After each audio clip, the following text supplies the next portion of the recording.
Bismillahirrahmanirrahim. Assalamualaikum warahmatullahi wabarakatuh. Alhamdulillahirrabbilalamin.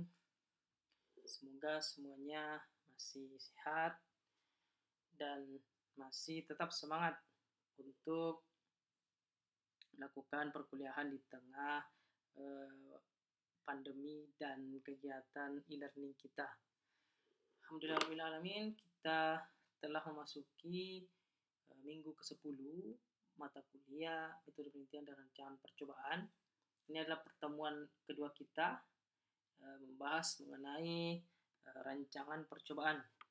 Untuk minggu ke-10 ini insya Allah kita akan membahas rancangan acak lengkap atau disingkat RAL monofaktor. Nah, jadi nanti ada juga yang faktorial ya. Nah, untuk yang pertemuan 10 kita membahas yang monofaktor dulu. Sebut juga complete random design, randomized design, atau fully randomized design. Oke. Capaian pembelajaran mata kuliah yang akan kita capai pada kesempatan kali ini setelah mengikuti perkuliahan, kalian mampu menjelaskan bagaimana cara menghitung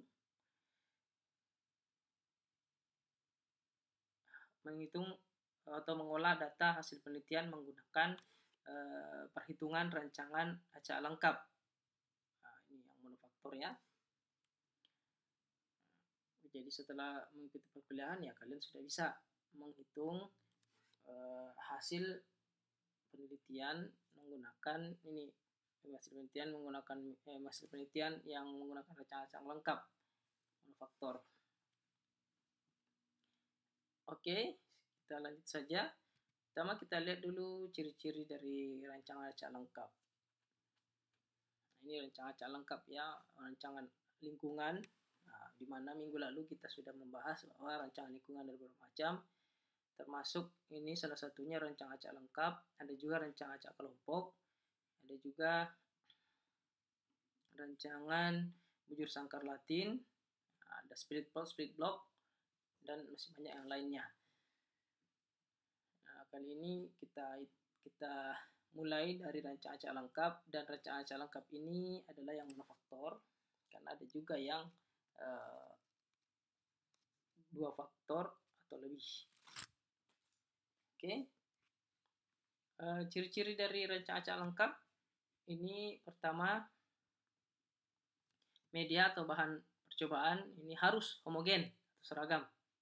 Nah, jadi jika dalam penelitian atau pada saat penelitian bahan percobaan atau sampel yang digunakan, kalau untuk peternakan kan banyak biasanya, baik itu dia rumput kah misalnya, atau sapinya, kambingnya, ayamnya, hewannya, atau produknya misalnya telurnya, susunya, dagingnya, itu adalah bahan-bahan percobaan.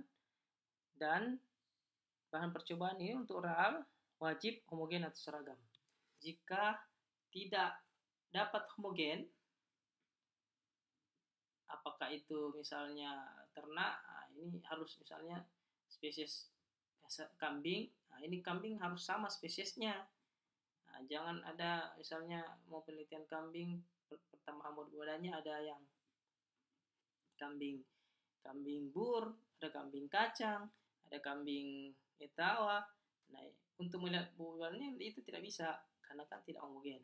Belum lagi jenis kelaminnya berbeda. Nah, ini jenis kelaminnya juga akan mempengaruhi ya, harus homogen. Kalau misalnya penelitian bobot badan untuk jantan ya jantan semua, jangan dicampur. Begitu pula spesiesnya, ya spesies yang sama, jenisnya jangan ada kambing, ada domba lagi, ada ayam, ada sapi. Nah, itu tidak boleh.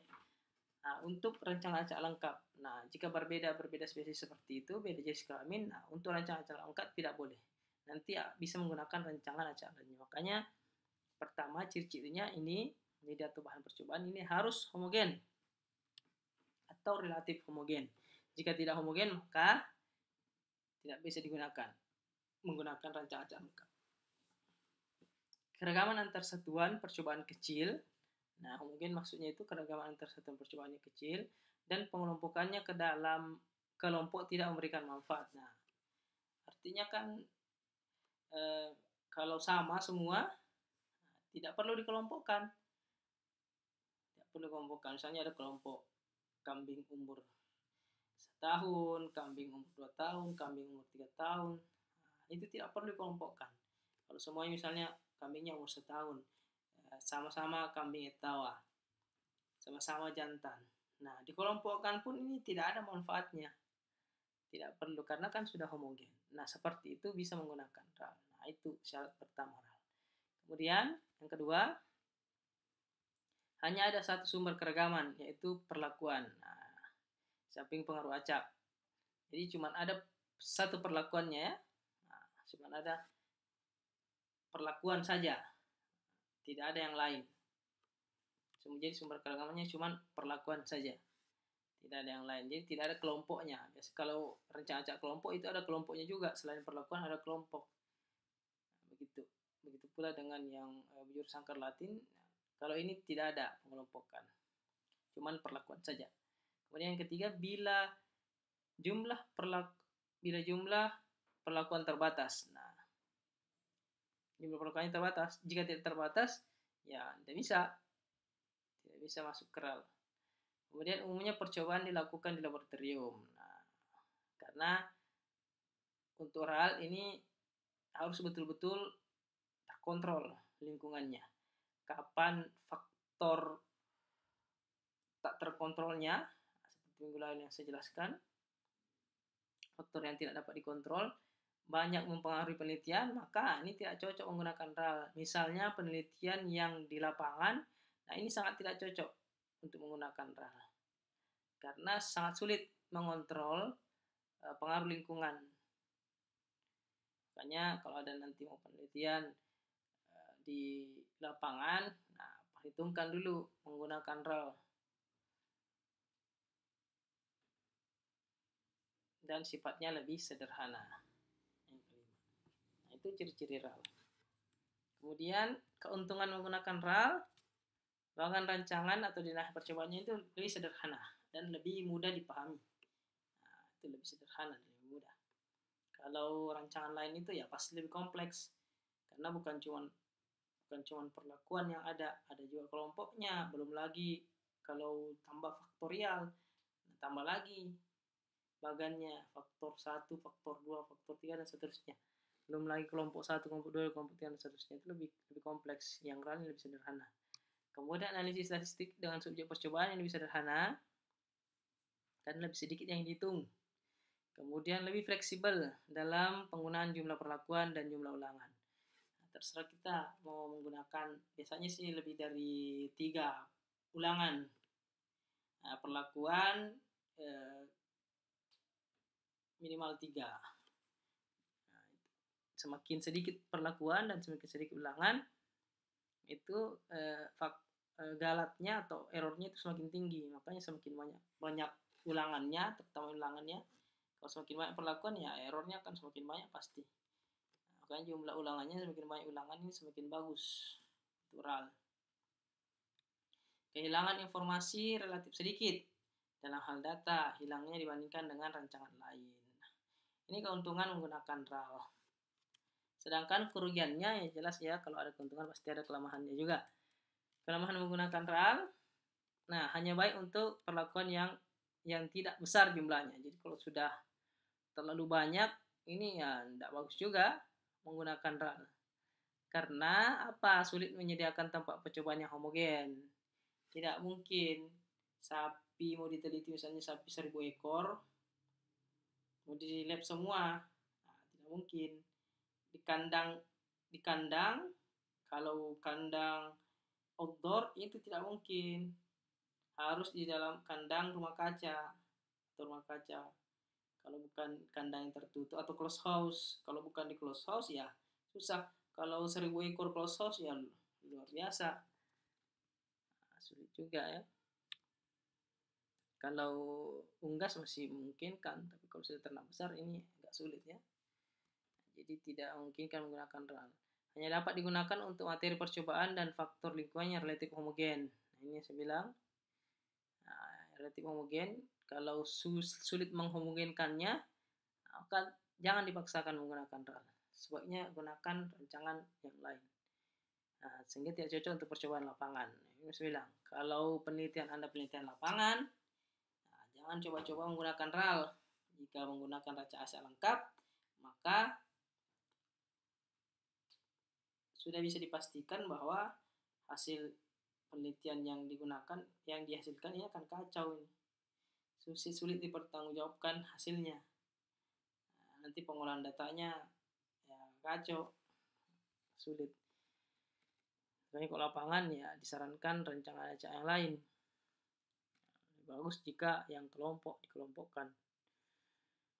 Pengacakan tanpa pembatasan akan menyebabkan semua sumber ragam selain perlakuan masuk ke ragam galat. Nah, makanya kalau diacak tanpa dibatas ini akan menyebabkan errornya atau galatnya ini semakin banyak. Karena dia akan masuk ke galat nih, ragam galat. Perlakuan ini masuk ke ragam galat. Maka ini tidak bagus juga ya. Jika perlakuan terlalu banyak, nah ini perlakuannya apalagi. Homogenitas materi percobaan sulit dipertahankan. Susah, terlalu banyak. Tidak boleh juga terlalu banyak ya perlakuannya. Makanya saya bilang tuh, lebih baik kalau ulangannya diperbanyak dibandingkan perlakuannya yang banyak. Karena semakin banyak ulangan, itu presisi data semakin bagus. Sedangkan perlakuan ini ya sebaiknya jangan terlalu banyak. Karena tambah banyak perlakuan ya ulangannya juga harus tambah banyak lagi. Makanya ini ragam galat menjadi besar. Nah, galatnya semakin besar atau errornya semakin besar. Nah, ini kelemahan RAL. Nah, jadi kita dalam menentukan rancangan dalam penelitian nanti, jangan asal menggunakan rancangan ya. Kenapa menggunakan, ditanya dalam proposal misalnya, kenapa menggunakan RAL? Karena lihat punya temannya menggunakan RAL, nah itu tidak boleh. Atau karena kata pembimbing harus menggunakan RAL, nah itu harus didiskusikan betul, lihat betul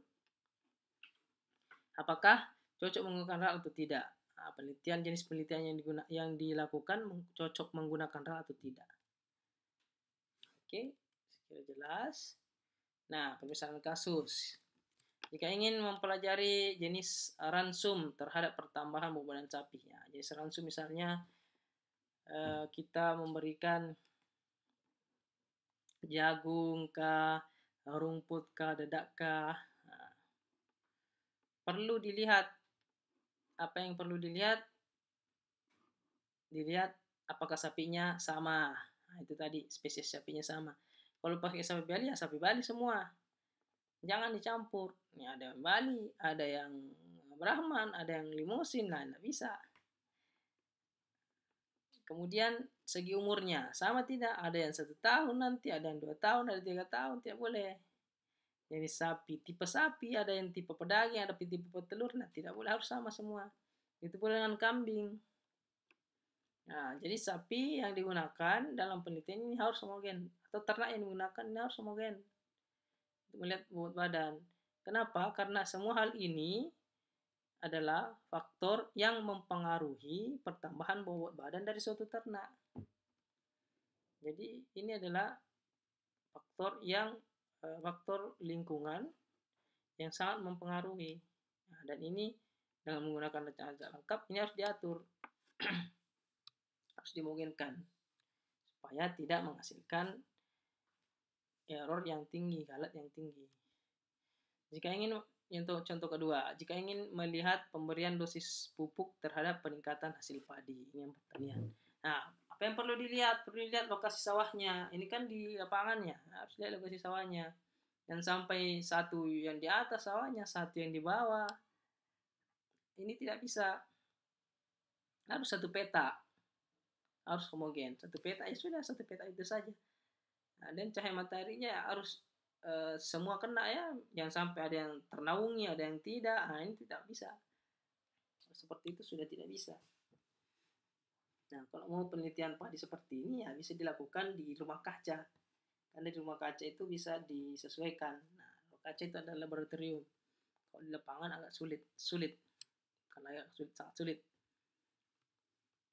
Jika ingin contoh ketiga, jika ingin membandingkan pengaruh jenis media pembelajaran yang digunakan guru terhadap hasil belajar siswa kelas 1 SMP khusus untuk pokok pembahasan geometri.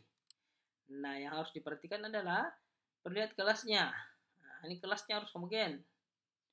Jangan sampai berbeda-beda kelasnya. Nah, ini kan kelas 1 ya. Kelas 1 SMP. Ya, harus dari kelas 1 semua. Nah, dilihat kelas 1 kan umurnya sama semua itu. Kalau tidak homogen ya sulit. Artinya dengan rata-rata kemampuan awal siswa dalam geometri relatif sama semua karena kelasnya sama. Jadi relatif homogen. Kalau kelasnya berbeda ya sulit dibuat homogen. Nah, seperti itu permisalan kasusnya. Nah, untuk model matematika dari RAL, ini adalah model matematikanya atau rumusnya. Biasa kalian dengar yang ini adalah rumus. Kalau istilah ininya umumnya rumus. Padahal ini adalah model matematika. YIJ sama dengan, ini adalah simbolnya ya, untuk RAL YIJ sama dengan mu plus tambah tau I tambah epsilon IJ. Nah, ini sangat sederhana ya, cuma 3. Mu ini adalah rataan umum, nilai tengah umum, atau rataan umum. Tau I ini adalah pengaruh perlakuan. Nah, ini perlakuannya, pengaruh perlakuan ke I. I itu ya, I ini adalah 1, 2, seterusnya perlakuan. Perlakuan disimbolkan dengan T ya. Ingat, perlakuan disimbolkan dengan T. Sedangkan epsilon IJ ini adalah pengaruh acak kesalahan percobaan pada perlakuan ke I dan ulang ke J. Ini pengaruh acaknya ya. Ini errornya. Nah, J-nya itu adalah ulangan. 1, 2, dan seterusnya. Ini simbol untuk ulangan. J. Ya, J ini tadi nilai pengamatan perlakuan ke I guna J. Ini adalah halnya. Kemudian ini tadi tahu perlakuan, T ini adalah perlakuan dan N adalah ulangan. Nah, ingat simbol perlakuan adalah T, simbol ulangan adalah N. Nah, simbol ulangan ini ada 2, kadang menggunakan N, kadang menggunakan R. Jadi kapan nanti lihat simbol menggunakan R untuk ulangan ini sama saja ya. Jangan sampai loh tadi kok jumlah ulangannya adalah N kok jadi R sekarang. Nah, itu jangan bingung karena biasa menggunakan N, biasa menggunakan R, sama saja. Itu adalah simbol untuk ulangan. Untuk perlakuan T, tetap T, tidak pernah berubah. Oke, ini model matematikanya seperti itu, sangat sederhana. Nah, untuk pengacakan pada RAL, penempatan seluruh perlakuan pada seluruh unit percobaan harus dilakukan secara acak sehingga analisis data lebih menjadi sahih. Nah, jadi dalam menggunakan acak-acak lengkap ada namanya pengacakan. Dan ini wajib dilakukan. Sehingga gunanya apa? Sehingga tidak ada kecenderungan seseorang dalam melakukan treatment atau perlakuan. Nah, misalnya pada kambing. Nah, ini kambing harus diacak ya. Jangan misalnya, oh ini kambing yang ini yang agak bagus ini, yang ini agak tidak boleh, harus diacak. Nah, karena kalau ketahuan seperti itu maka orang cenderung nanti memilih satu hal, satu ternak misalnya dibanding ternak yang lainnya. Boleh, harus diacak. Itu gunanya pengacakan. Jadi orang lebih objektif dalam menilai, tidak subjektif. Sehingga analisis datanya itu lebih sahih. Pengacakan dapat dilakukan dengan menggunakan tabel angka acak. Nah, minggu lalu sudah saya jelaskan itu. Bisa menggunakan angka acak, bisa menggunakan lotre, bisa menggunakan software, misalnya Microsoft Excel, itu bisa menggunakan mengacak ya. Nah, dilakukan supaya lebih jelas. Supaya lebih jelas, perhatikan contoh kasus yang akan dibuat. Nah, nanti ada contoh kasusnya. Ini, misal, percobaan terdiri atas 6 perlakuan. Nah, ada 6 perlakuan. Perlakuannya itu perlakuan A, B, C, D, E, dan F. Dan setiap perlakuan ini dilakukan ulangan sebanyak 4 kali. 1, 2, 3, 4. Nah, jadi unit percobaannya ada berapa? Perlakuannya ada 6, unit percobaannya ada ulangannya ada 4, sehingga unit percobaannya adalah 6 kali 4, 24 unit percobaan atau 24 eksperimen. Sama saja. Jadi kita melakukan eksperimen, melakukan percobaan sebanyak 24. Nah, untuk memudahkan, yang ini kita buatkan dalam dot diagram. Nah, seperti ini. Yang 4 kan, ya A ini 1, 2, 3, 4 ada 4, B juga ada 4, C 4, sampai F ada 4. Nah, dalam bentuk seperti ini tidak boleh dilakukan penelitian dalam bentuk seperti ini. Misalnya ini ayam 1, ayam 2, ayam 3, ayam 4, ayam B. Ayam 1, 2, 3, 4 ini lagi. Ini lagi ayam yang C sampai 4. Nah, ini tidak bisa, harus diacak supaya tidak ada kecenderungan seseorang lebih objektif dalam menilai. Nah, sehingga dilakukan pengacakan. Pengacakan tadi bisa diundi, bisa menggunakan tabel acak. Tabel acak itu ada di buku statistik, hampir ada di bagian belakang itu tabel acak. Kemudian bisa menggunakan Excel. Nah, hasil acaknya ya seperti ini. Nah, jadi ini sudah teracak. Nah, di sini ada C1, D1, B2, dan seterusnya sampai 4. Jadi ini teracak. Jadi dia homogen dan teracak. Jadi nanti pada saat kita penelitian ini tidak ada kecenderungan. Jadi semua unit eksperimen yang diperlukan itu dapat menerima perlakuan yang merata, yang seimbang, yang sama. Nah, ini cara pengacakan seperti itu. Nah, untuk pengolahan data dan sidik ragam, nah biasanya menggunakan tabel atau data sidik ragam. Nah, untuk memudahkan seperti ini bentuknya, untuk tabelnya. Nah, perlakuan itu di sebelah atas ya. Perlakuan 1, 2, dan seterusnya sampai T. T simbol perlakuan. Ulangan samping kiri 1, 2, dan seterusnya. R. Nah, ini saya bilang tadi. Tadi awal kan N ya, sekarang R. Nah, ini sama saja. Mau pakai R, mau pakai N sama saja. Jelasnya T atau R itu adalah simbol untuk ulangan. Letaknya sebelah kiri tabel. Kemudian sebelah kanan adalah totalnya. Di dalamnya ini adalah nilai dari interaksi ulangan dengan perlakuan. Ini disimbolkan Y. Nah, ini Y11. Nah, ini 11. Kemudian 21. Kalau ada 3 di sini 31 dan seterusnya sampai YT1. Nah, ini simbolnya YT dengan angkanya. Y11. Nah, begitu pula dengan Y12. Nah, kalau ada 3 lagi di sini Y13, nah, 2, Y21, Y22, Y23 dan seterusnya sampai YTR, T dan R. Berapapun di sini T-nya, berapapun di sini R-nya. Masuk ke dalam semua tabel. Nah, untuk totalnya, total dari perlakuan adalah ini di bawah. Nah, ini di bawah ada total dari masing-masing perlakuan. Bukan total ulangan ya, total ulangan di sini tapi tidak dimunculkan, tidak ada total ulangan. Yang adalah total perlakuan. Kecuali nanti pada rencana acak kelompok ada total kelompok. Nah, di sini adalah kelompok bukan ulangan. Jadi totalnya di sini total kelompok. Ini karena rencana acak lengkap, tidak ada kelompok, maka yang adalah total perlakuan saja. Total perlakuan ini di bawah. Simbolnya adalah Y. Y perlakuannya, apakah perlakuan 1, perlakuan 2, dan seterusnya, perlakuan T, titik. Nah, ini ada titiknya ya, ini ada titiknya ini. Nah, jadi misalnya total perlakuan pertama itu Y1 titik. Perlakuan 2 Y2 titik. Nah, dan seterusnya sampai Y titik. Nah, untuk total samping ini Y titik T ya, berapapun di sini ya, Y titik T ada juga totalnya di sini. Nah, kemudian untuk total keseluruhan data Y titik titik. Nah, jadi titiknya 2. Nah, jangan salah ya. Ada titiknya 2. Nah, jadi setiap ini ada simbol berbeda-beda. Nah, gunanya apa? Ini memudahkan nanti pada saat memasukkan nilai-nilai tabel ini ke dalam rumusnya, rumus perhitungan rancang acak lengkap. Ini harus dipahami di sini.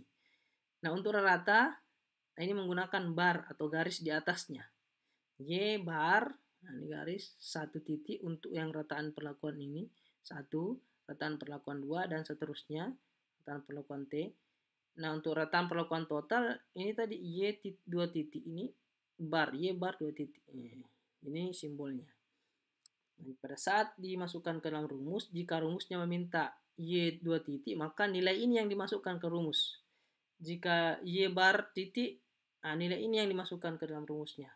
Jika menggunakan Y T titik, nah nilai ini yang dimasukkan ke rumusnya. Kalau Y bar T titik, nilai ini yang dimasukkan ke rumusnya. Ini fungsinya, memudahkan dalam masukkannya dia ke dalam perhitungan.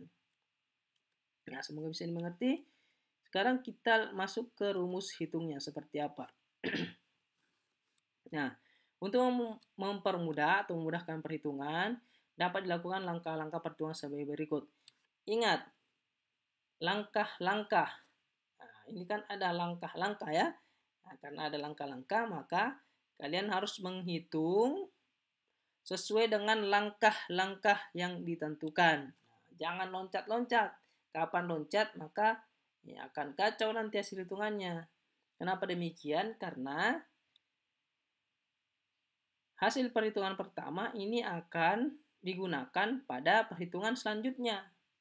Yang kedua, begitu pula yang kedua dengan yang ketiga, dan seterusnya. Jika tidak berurutan, maka ya tidak akan dapat hasil akhirnya. Seperti itu. Nah, ini sudah dijabarkan semua rumusnya. Ini lumayan ya, ada beberapa. Yang pertama, kita hitung dulu faktor koreksinya, FK. Rumusnya ini, FK sama dengan Y kuadrat. Nah, Y titik 2 kuadratnya, Y titik 2 itu tadi apa? Y titik 2 tadi ini. Nah, ini Y titik 2, tidak ada barnya ya. Nah, artinya jumlah total keseluruhan ini. Dikuadratkan dibagi N. Nah, ini N bukan N kecil ya. Nah, bukan N kecil, bukan N yang R tadi ini. Ulangan, bukan. Tapi dia N besar. Nah, di mana dapat N besar? Karena tidak ada, maka harus dicari. N besar itu adalah T kali R. T itu apa? T ini adalah ya perlakuan. Jadi berapapun nanti perlakuannya. R apa? R kan tadi ulangan. Berapapun ulangannya. Nah, jadi N ini adalah T kali R. Nah, T-nya berapa? Misalkan T-nya 4, R-nya 5. Enggak mungkin ya ulangan. Ya, bisa. T-nya misalnya 3, R-nya 5, artinya N besarnya ini adalah 15. Maka dibagi 15. Jumlah keseluruhan dikuadratkan dibagi 15. Nah, dapat FK-nya. Seperti itu. Didapat FK-nya, kita masuk ke hitungan jumlah kuadrat totalnya, JKT. Nah, ada istilahnya jumlah kuadrat total. Jumlah kuadrat total. Rumusnya ini. Nah, sigma T ke I sama dengan 1, RI J ke J sama dengan 1, Y kuadrat IJ. Nah, Y kuadrat IJ dari mana? Nah, ini tadi Y kuadrat IJ. Nah, Y kuadrat IJ. Nah, ini di dalam I itu adalah T-nya, J-nya itu adalah ulangannya. Nah, ini IJ, 1, 1. Ini lagi 2J. IJ atau TR sama ya, TR karena di sini sedangkan T-nya adalah I, R-nya ini J. Nah, jadi ini TR sebenarnya, TR atau IJ sama saja yang dikuadratkan. Nah, jadi ini TR, ini dikuadratkan, dijumlahkan, ini dikuadratkan, ditambah ini dikuadratkan, tambah T ini dikuadratkan, ditambah semua, kemudian dikuadratkan, kemudian ditambah semua, baru dikurang dengan FK-nya. Nah, ini banyak yang salah di sini perhitungannya, JK-nya. Karena dia tambah dulu semua baru dikuadratkan. Nah, itu salah. Kalau dijumlah dulu baru dikuadratkan, maka jadinya adalah ini. Nah, bukan ini kuadrat, bukan. Tapi harusnya ini kuadrat ditambah, ini dikuadratkan, ditambah, ini dikuadratkan, tambah ini dikuadratkan, dan seterusnya. Nah, barulah sesuai dengan ini maksudnya. Sigmanya ini dikurang FK. FK dari mana? Dari perhitungan sebelumnya. Nah, didapat. Sehingga didapatlah JKT-nya.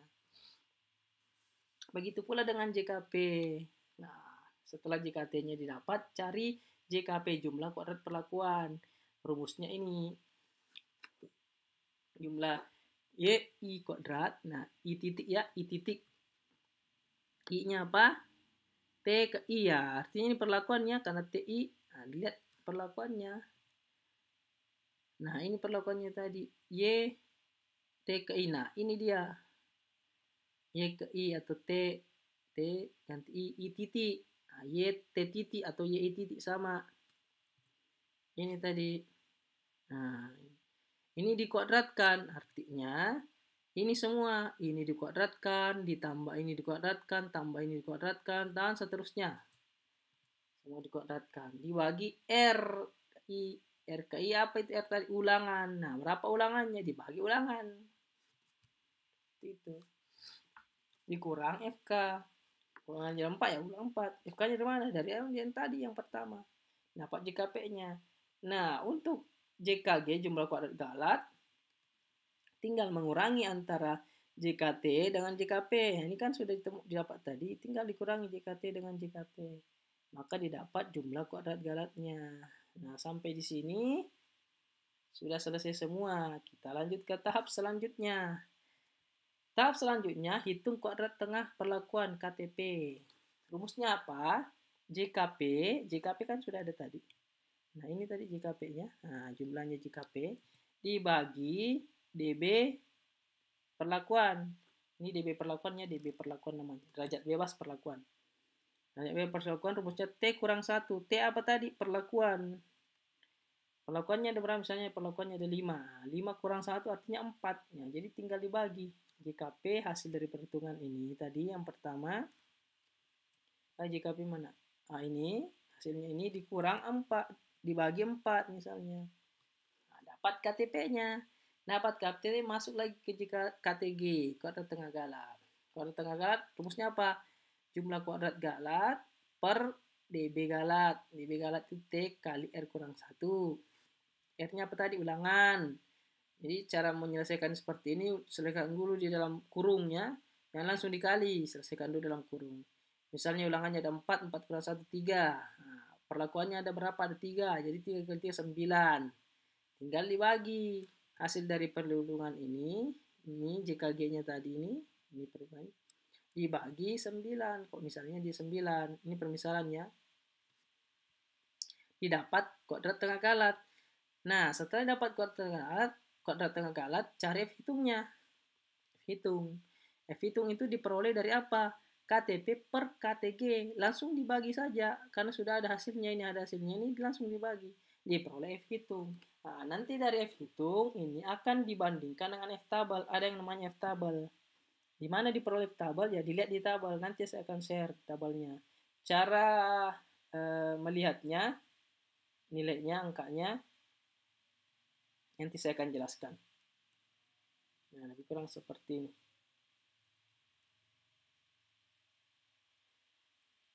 Oke, seperti itu. Nah, untuk lebih mudahkan, ini ada struktur tabel analisis ragam namanya, atau tabel ANOVA.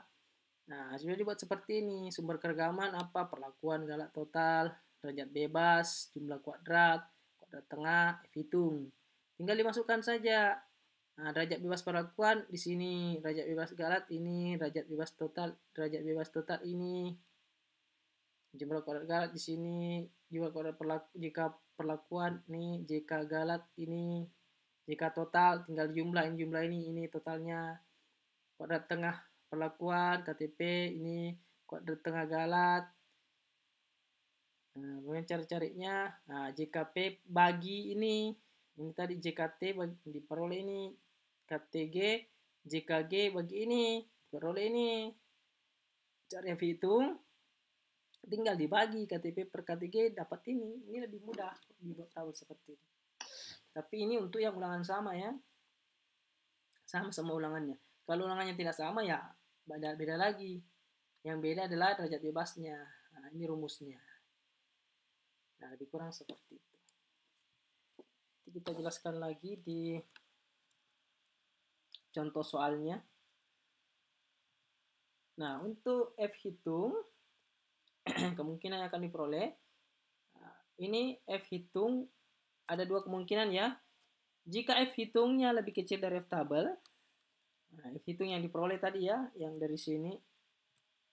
Nah, ini F hitung yang terakhir yang diperoleh. Jika F hitung itu lebih kecil dari F tabelnya, F tabel dari tabel ya, ada tabel nanti diberikan, nanti dibandingkan. Nah, maka dia tidak nyata atau not significant, tidak nyata. Artinya apa? Kita terima H0 dan H1 ditolak. H0 itu apa? H0 itu tidak terdapat perbedaan antara perlakuan. Tidak ada perbedaan. Dia tidak signifikan kok. Artinya apa? Misalnya percobaan atau penelitian menggunakan beberapa jenis pakan untuk melihat pertambahan bobot badan dari sapi, mau jenis pakan rumput kek, mau jenis pakan rumput plus jagung, rumput plus konsentrat, rumput plus kedelai, ini sama saja, sama semua, tidak ada perbedaan. Dia tidak mempengaruhi pertambahan bobot badan dari sapi. Nah, itu maksudnya. Hitungnya tidak signifikan karena F hitung lebih kecil dari F tabel. Nah, ini gunanya kita menghitung F hitungnya supaya ketahuan bahwa bahwa penelitian yang kita lakukan dengan pemberian berbagai macam pakan ini apakah mempengaruhi bobot badannya atau tidak. Dilihat dari perhitungan yang tadi, pengolahan data hasil yang diperoleh. Nah, ini hitung. Jika dia lebih kecil maka dia tidak nyata. Jadi sama saja. 4 ramsum ini tidak ada yang berpengaruh terhadap bobot badannya. Nah, kasus kedua, artinya kan tadi itu diterima H0 ditolak H1. Kasus kedua, jika F hitungnya lebih besar, tadi kan lebih kecil ya. Sekarang F hitungnya lebih besar dari F tabel. Nah, ini F tabel ada dua ya, ada yang 0,05, ada yang 0,1. 0,1 ini lebih besar. Ini galat 99% atau error 99%, sedangkan ini error atau galatnya adalah 95%, jadi ini lebih besar. Nah, ini di mana? Ada daftar tabel nanti. Tabel 0,5, F tabel 0,1. Nah, jika lebih besar dari F tabel 0,5, maka dia berbeda nyata, signifikan. Lebih besar atau sama dengannya, jika lebih besar atau sama dengan F tabel 0,01, maka dia sangat nyata. Mengapa demikian? Karena ya F tabel 0,1 ini 0,01 ini lebih besar dibanding 0,5. Atau disebut lagi high significant. Nah, jika keduanya seperti ini, hitungnya lebih besar sama dengan, maka ini berarti kita terima H1 dan tolak H0. Artinya apa? Artinya itu tadi, pakan ransum, jenis ransum yang merupakan perlakuan yang kita berikan ke ternak untuk melihat pertambahan bobot badannya, ini memberikan pengaruh. Nah, jadi ada ransum ini yang memberikan pengaruh terhadap pertambahan bobot badan ternak. Ada yang bisa meningkatkan bobot badan ternak. Karena dia signifikan, dia berpengaruh nyata, itu maksudnya dia berpengaruh. Nah, jadi salah satu dari apakah rumput saja, jagung plus rumput, jagung plus dedak, jagung plus kedelai. Nah, ini salah satunya ada yang mempengaruhi, ada yang berpengaruh meningkatkan bobot badan dari ternaknya. Nah, artinya salah satu atau lebih, apakah dia satu atau dua atau tiga atau semuanya, nah, ini memberikan pengaruh yang berarti ada perlakuan yang berbeda antara satu dan yang lainnya. Nah, jadi rumput yang rumput saja, rumput plus jagung, rumput plus dedak, rumput plus kedelai, ini ada perbedaan antara perlakuannya. Seperti itu. Sehingga Namun antara perbedaan ini kita tidak tahu yang mana yang memberikan pengaruh yang nyata atau yang mana yang memberikan pengaruh yang besar atau ya pengaruh yang besar atau kecil terhadap ternak tadi ini. Sehingga perlu dilakukan pengujian lanjut untuk menentukan perlakuan-perlakuan mana yang berbeda dengan yang lainnya, mana yang berbeda, mana yang sama, mana yang berbeda, mana yang sama. Itu gunanya ini hitung tadi. Nah, seperti itu. Semoga bisa dipahami ya dari penjelasan ini. Nah, kita lihat contoh lain. Ini contohnya. Penelitian ingin mengetahui pengaruh 3 macam ransum. Ada ransum setempat, ini A, ransum setempat. Ya, entah apa lain ransum setempat. Yang jelasnya ransum yang ada di daerah itu. Kemudian B, ransum plus ransum ini yang tadi plus 0,1 Pfizer penicillin feed supplement, kemudian yang C ransum plus 0,1% Pfizer Teramisin Animax Mix. Nah, ini adalah semacam add supplementnya, feed additive atau feed pakan. Ini mau dilihat terhadap bobot badan ternak domba. Nah, ini pertambahan bobot badan ternak domba ini mau dilihat. Nah, hipotesisnya ini tadi hipotesis H0 dan H1. Hipotesisnya tidak terdapat perbedaan 3 macam ransum terhadap rataan bobot badan ternak domba. Nah, ini kan H0, jadi tidak terdapat perbedaan atau tidak ada pengaruh. Nah, kalau H1 ini sekurang-kurangnya terdapat sepasang perlakuan yang berbeda terhadap rataan bobot badan ternak domba. Jadi paling tidak ada satu dari ini yang memberikan pengaruh atau berbeda di antara ketiganya. Nah, yang memberikan pengaruh terhadap bobot badan ternak. Nah, itu H01. Nah, tersedia anak domba umur 4,5 bulan sebanyak 21 ekor, dilahirkan pada waktu yang sama dengan keadaan yang seragam. Nah, kalau sudah ada pernyataan seperti ini, berarti ini pasti menggunakan rancangan acak lengkap karena sudah seragam. Semuanya jantan dengan bobot yang relatif sama. Umurnya juga sama, seperti itu. Nah, dalam hal ini sama kecuali perlakuan yang diberikan. Nah, cuma perlakuannya saja yang berbeda. Nah, ini bisa dikategorikan sebagai rancangan acak lengkap. Jadi, kita mengolah datanya menggunakan rancangan acak lengkap. Pertama, cari dulu ulangannya. Cara mencari ulangan adalah jumlah ternaknya tadi. Ini kan ada 21 ya, 21 ekor nih. Dibagi jumlah perlakuan. Nah, jumlah perlakuannya ada 3, artinya 21 dibagi 3. Ulangannya ada 7, perlakuannya ada 3. Perlakuannya kan ada 3 ini, ada A, B, C. Nah, jadi T perlakuan ada 3. Ulangannya ada 7. Nah, kemudian hasil pengacakan dilakukan. Nah, ada 3 kan, perlakuan A, B, C, A, B, dan C. Ulangannya ada 7. Nah, jadi 1, 2, 3, 4, 5, 6, 7. Nah, jadi diurutkan lagi seperti tadi itu A1, A2, A3, A4 sampai A7. Begitu pula dengan B 1 sampai 7, C 1 sampai 7, C 1 sampai 7. Kemudian diacak. Nah, acaknya bisa diundi, lotre saja. Hasil yang diperoleh seperti ini. Sudah diacak ini ya. Jadi ada berapa? 3 kali 7, 21 unit percobaan.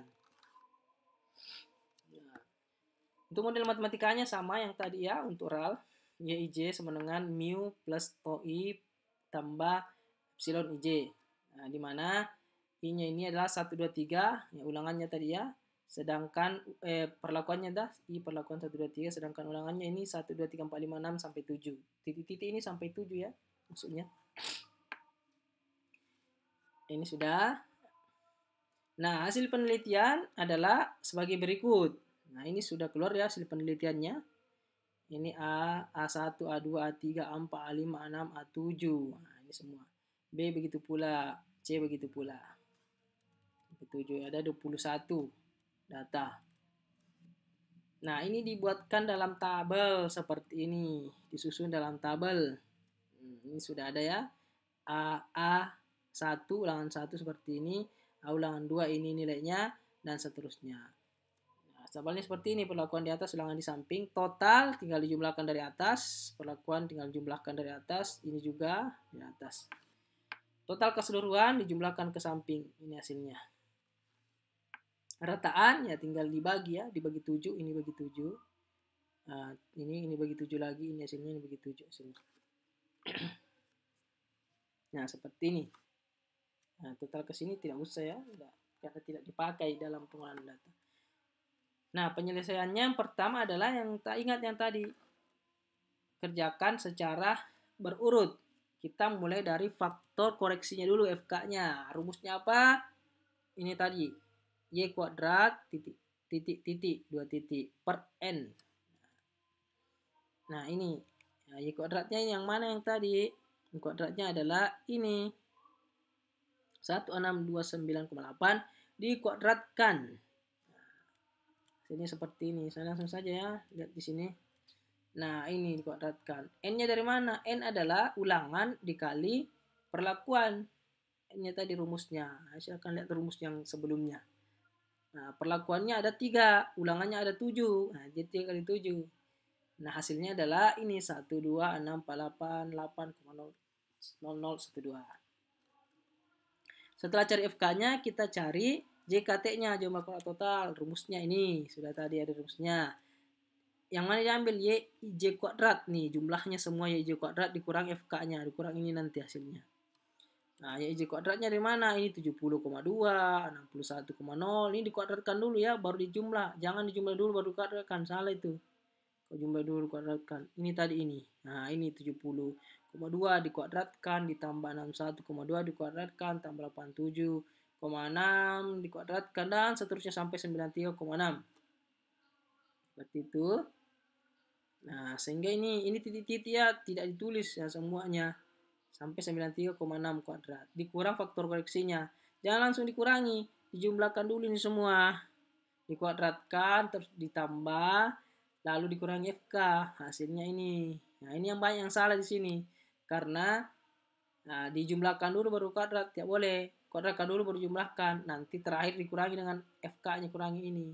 Jangan langsung dikurangi ini. Ya, tidak mungkin. Salah pasti hasilnya. Seperti itu. Dapat FK. JKT, cari JKP.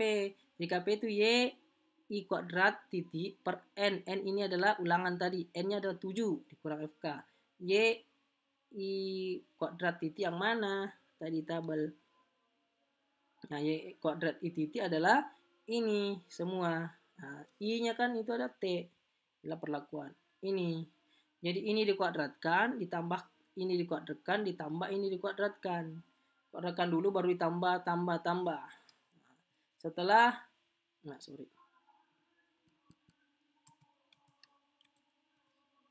ini tadi.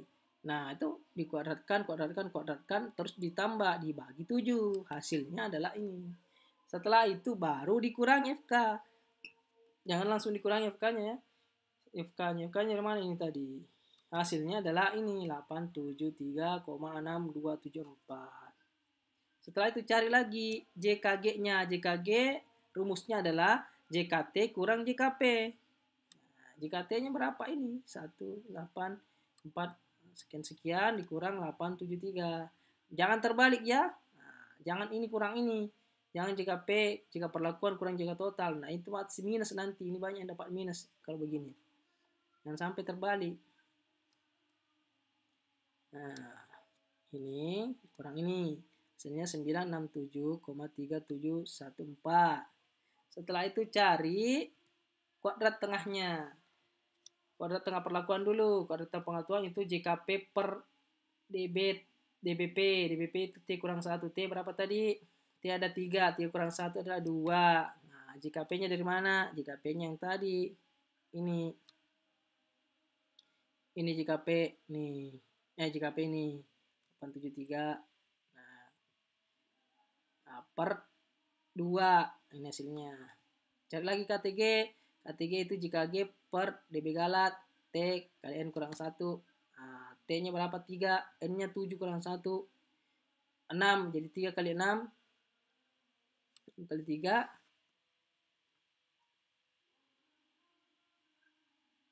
24 ya. Nah, 12. 18 ya. Nah, jadi ini 18. Jadi 967,3713 per 3 kali 6 per 18. Nah, hasilnya adalah ini. Ini dari mana? Ya JKG-nya tadi. Nah, ini JKG-nya. Nah, ini kan JKG. Ya, ini hasil JKG-nya. Masukkan di sini. Dibagi 3 kali 18. Nah, hasilnya ini. Setelah itu cari F hitungnya. F hitungnya tinggal dibagi. KTP per KTG. Ini bagi ini. Hasilnya adalah 8,13. Jadi hitungnya sudah ada. Tinggal dimasukkan ke tabel sidik ragam namanya. Tabel sidik ragam ini seperti ini. Sumber keragaman, perlakuan, galak total. Masukkan semua yang salah dihitung. JKT, JKP-nya, JKG-nya. Totalnya. Total ini tinggal tambah ya. Ini tambah ini total. DB-nya. Nah, DB ini kan DB perlakuan adalah T kurang 1. Perlakuannya 3 kurang 1, 2. Nah, DB galat tadi sudah 18. Nah, ini tinggal masukkannya. Ini tadi ada DB galatnya. Nah, ini tadi 18 di situ. 18. Nah, ini totalnya mana? Tambah saja 18 tambah 2, total 20. Nah, masukkan juga KTP-nya, KTG-nya, tinggal bagi ini 8,13. Tinggal dibandingkan dengan F-tabel. Nah, sekarang cari F-tabelnya bagaimana? Nanti kita jelaskan bagaimana cara mencari F-tabel. F-tabel 0,05 adalah 3,55. F-tabel 0,01 adalah 6,01. Kita bandingkan lebih besar atau lebih kecil. Nah, 8,13 apakah lebih besar dari F-tabel 0,05? Ya, lebih besar. Apakah lebih besar dengan 0,01? Ya, lebih besar. Berarti karena dia lebih besar dari tabel F-tabel 0,01, artinya perlakuannya ini sangat berpengaruh. Nah, yang berarti terdapat perbedaan yang sangat nyata di antara perlakuan pembelian ransum terhadap bobot badan domba. Ini kan ada perbedaan. Nah, untuk melihat perbedaannya ya dilakukan uji lanjut.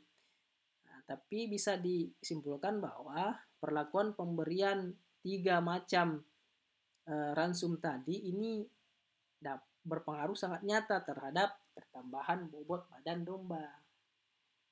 Nah, seperti itu. Mudah sekali, seperti itu kesimpulannya.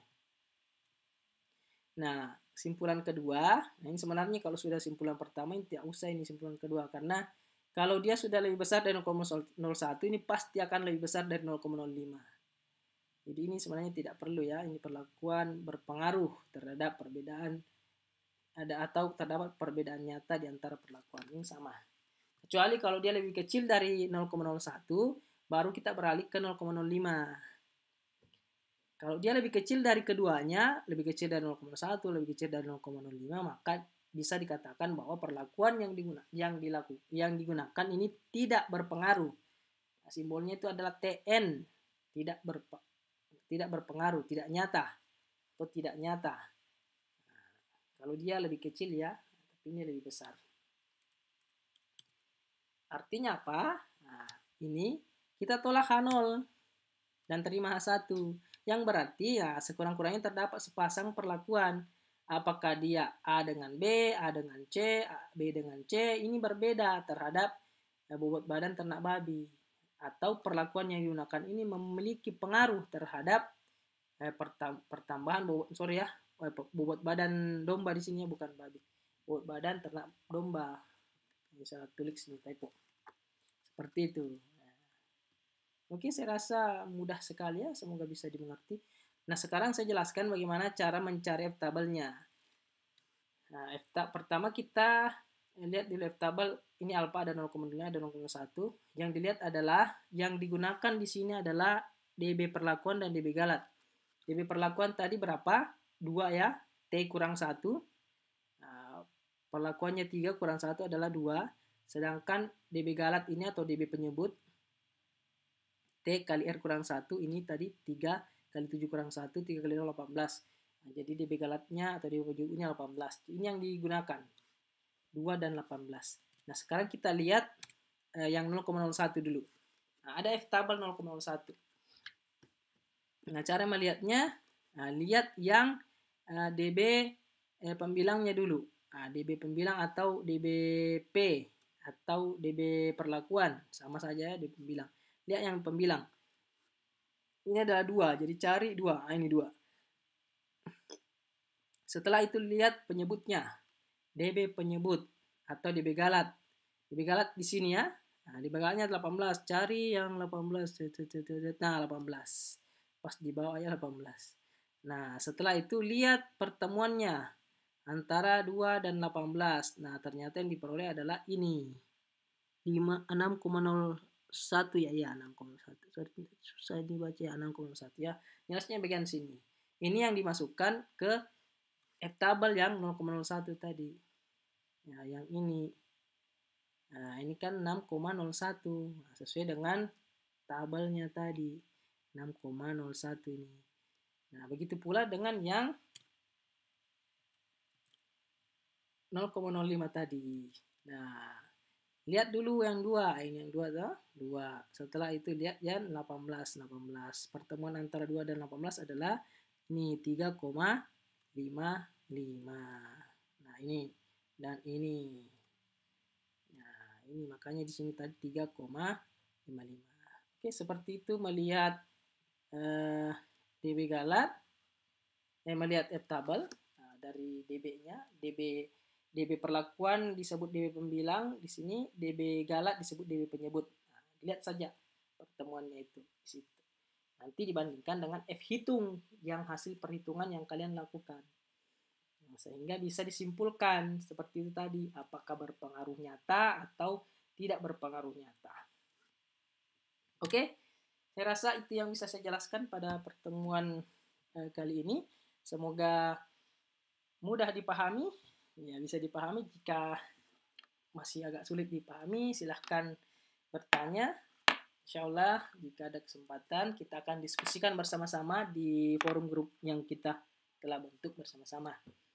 Nah, insya Allah ada tugas lagi, jangan lupa dikerjakan. Tugasnya adalah ini. Nah, saya sudah buatkan seperti ini. Nah, nanti akan saya masukkan juga di e-learning. Kalau misalnya sulit dibaca di e-learning, bisa dibaca di slide yang telah saya bagikan di e-learning.